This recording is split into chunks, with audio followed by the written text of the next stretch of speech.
Right now on News 4 at 6, in custody, Buffalo police make an arrest for a fire in the Allentown neighborhood that cost 10 people their home. What we know about the suspect. And tourists are wondering why the Niagara River turned black and smelly yesterday. We have answers for you coming up. And the sunshine was back today. It was warmer than yesterday. We're going to get back into the mugginess heading into the week, and I'll let you know when we'll need the umbrellas. Coming up in your 401 forecast.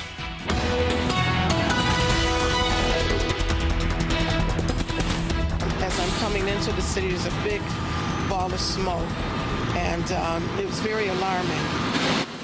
Just into our newsroom, Buffalo fire marshals have arrested a man for arson after this 5-unit apartment building went up in flames. Good evening, everyone. The fire started around 8 o'clock this morning near the corner of Franklin and Allen Streets. Tonight, 10 people who lived there are without a home. Buffalo fire marshals say a 29-year-old man now faces arson and other charges. The Buffalo Fire Department tells us the 2-alarm fire started on the 2nd floor in the middle of the building. 4 of the apartments were occupied. 8 people made it out safely, but 2 people were trapped on the 2nd floor. The battalion chief tells us the layout of the building made it hard to get to them. He explains how they were able to bring the pair to safety. We immediately knew we had 2 people on the 2nd floor that were hanging out a window, and they were in stress. So they needed to be removed rapidly. And our first-in company usually stretches a hose line and starts attacking the fire, but they had to instead put a ladder in place to remove those 2 people. So that put a little bit of delay in attacking the fires. Thankfully, no one was injured in the fire. We're told the building will need to be demolished. The damages total about $750,000.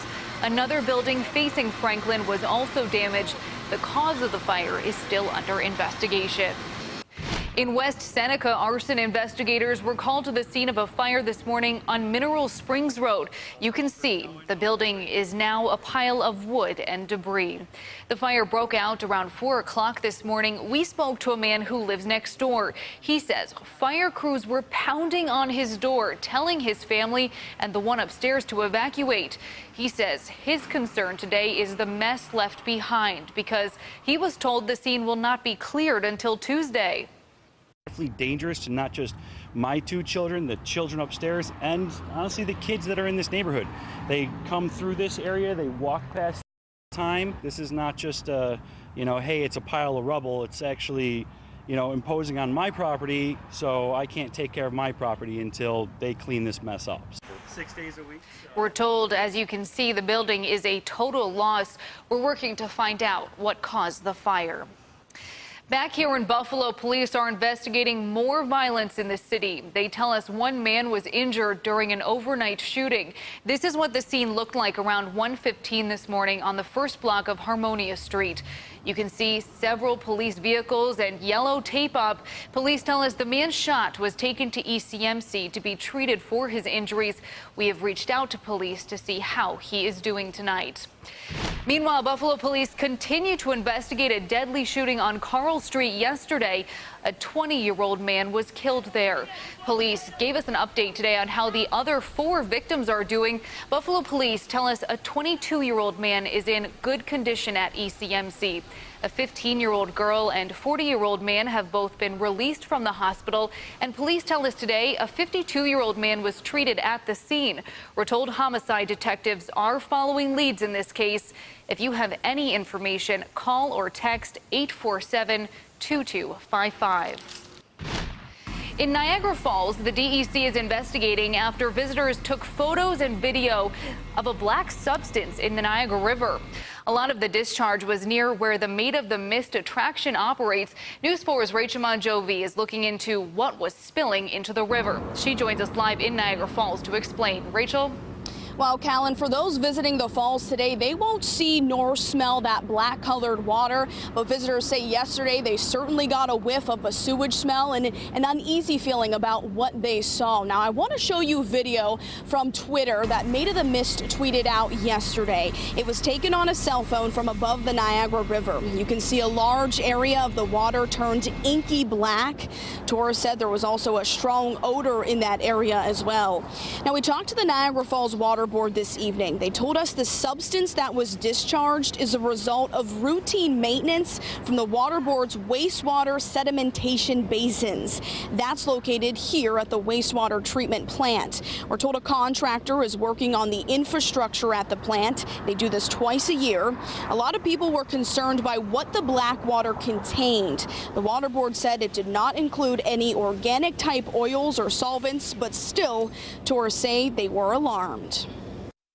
We were all so surprised when we were on the observation deck, what we saw in the river. And I thought, America's better than this. Why is this happening?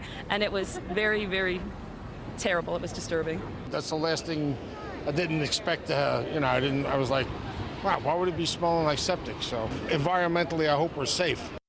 We also reached out to the DEC. They told us they immediately responded to complaints about this issue. They are investigating the discharge. Made of the Mist workers tell us that they did see DEC on site yesterday. There is a New York State sewage alert in effect for the next several days for parts of the Niagara River. For now, we're live in Niagara Falls tonight. Rachel Monjovi, News 4 at 6. Turning now to your forewarned forecast. It is a beautiful summer day today. This is a live look over downtown Buffalo where the sun is still shining. And Andrew, I know it was hot today. Yeah, it was. I tweeted out a little bit ago and I asked some of our viewers, what do you prefer, today or yesterday? And I think the majority were kind of liking yesterday. It was a little more comfortable. Now it's getting a little more into that midsummer heat, and we'll actually get the mugginess back in as we head into the next couple of days. So the air conditioners were getting a bit of a break a couple of days ago. We're going to need them moving forward, at least into your Monday and Tuesday. As you take a look over Niagara Falls, though, we've got a lot of sunshine out there. We don't have much in terms of cloud cover, so it has been a toasty afternoon for sure with all of that sunshine, a light breeze.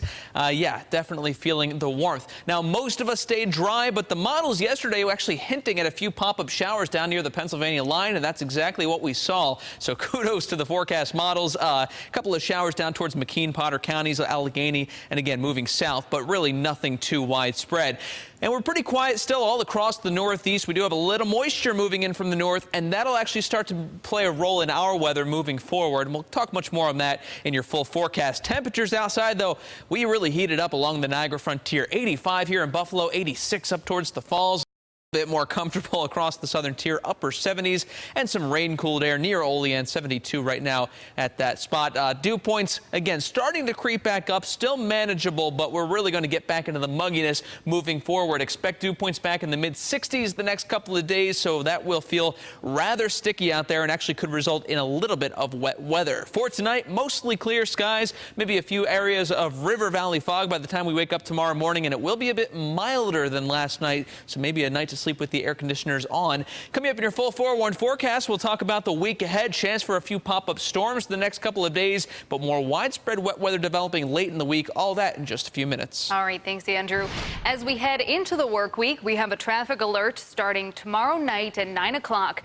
The 198 westbound ramp to the 90 southbound will be closed for road work. It will not reopen until 6 the next morning. The closure is expected to last for 3 weeks. Make sure you follow signs for the detour. We have new information tonight about a 3-car crash in Buffalo. We first told you about this last night on News 4. Police now tell us 4 people were hospitalized.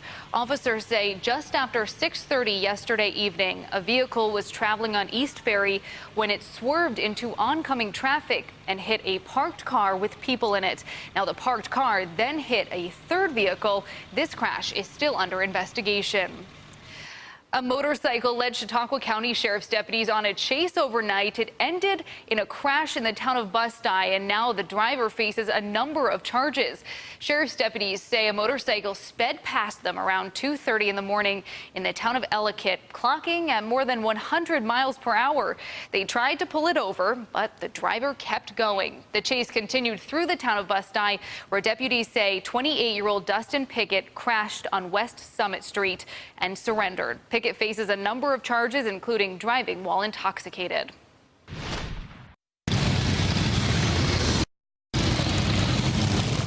Still to come on News 4 at 6, Riding for a Reason. Meet a local group of veterans going the extra mile for fallen heroes. Plus, the beginning of something beautiful, how two people found love all thanks to some clues.